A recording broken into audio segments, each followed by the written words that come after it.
में यादव वर्सेस ब्राह्मण हो गया। क्या यादव समाज का व्यक्ति कथावाचक नहीं हो सकता? राम जी का भक्त नहीं हो सकता? पहली क्यों बात उसके तो सर देखिए, मुंड देने चाहिए?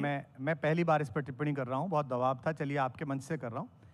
पहली बात तो वो कहानी किसकी सुना रहा है?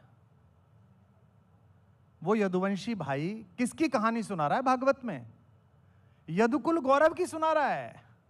यदुकुल की अथ इति के प्रतीक जिनकी वरेण्य है कृष्ण लीक, उन कृष्ण की कथा सुना रहा है। वो किताब किसने लिखी है? वो एक धीवर जाति के व्यक्ति ने लिखी है।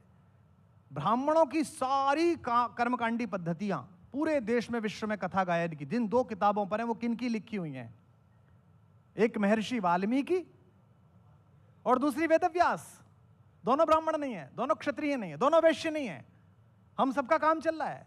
मैं भी जा रहा हूं बोलने के लिए, तो मैं किसको सुना रहा हूं? उन्हीं को सुना रहा हूं ना, महर्षि वाल्मीकि से सुना रहा हूं। तो देखिए, उसके पास आधार कार्ड अलग था, ये था वो था, ये थाने का विषय है भाई, थाने कचहरी में जाइएगा आप। लेकिन किसी को आप इस बात से वंचित करें कि वो कथा करे, इसका मतलब आपको धर्म पता नहीं है। जय हिंद दोस्तों।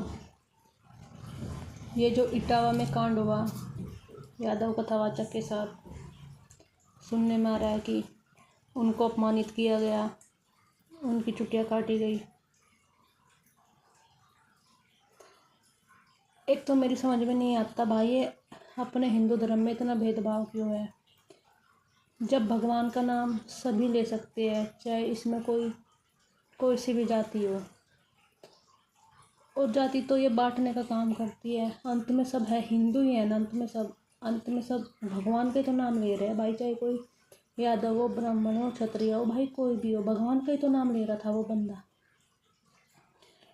जब भगवान ने कोई प्रतिबंध नहीं लगाया, हम इंसान, मेरी एक तो ये समझ में नहीं आता भाई, हम इंसान कौन होते हैं कि तू ये कथा नहीं कह सकता, तू ये नहीं कह सकता।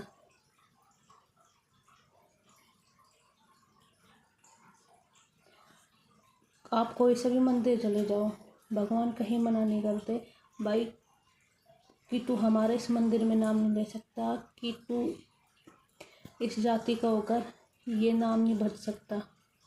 मुझे लगा है जो सारी ये व्यवस्था है ना, जातियों की, इंसानों की बनाई हुई है, और हम अपनी वो है ना, अपनी कुरीतियों को छिपाने के लिए भगवान पर दोष मढ़ देते हैं कि भगवान जी की कथा ये जाति वाला नहीं कह सकता। तो इन चीज़ों से ऊपर निकलो। मेरा तो यही कहना है, मानना है कि भाई सब ले सकते हैं भगवान का नाम, चाहे अकेले में हो, चाहे कथा में हो, चाहे 1000 जनों के साथ हो, चाहे वो व्यासपीठ पे हो। हाँ, व्यासपीठ की थोड़ी सी मर्यादा है, उसे बना के रखें। बाकी आप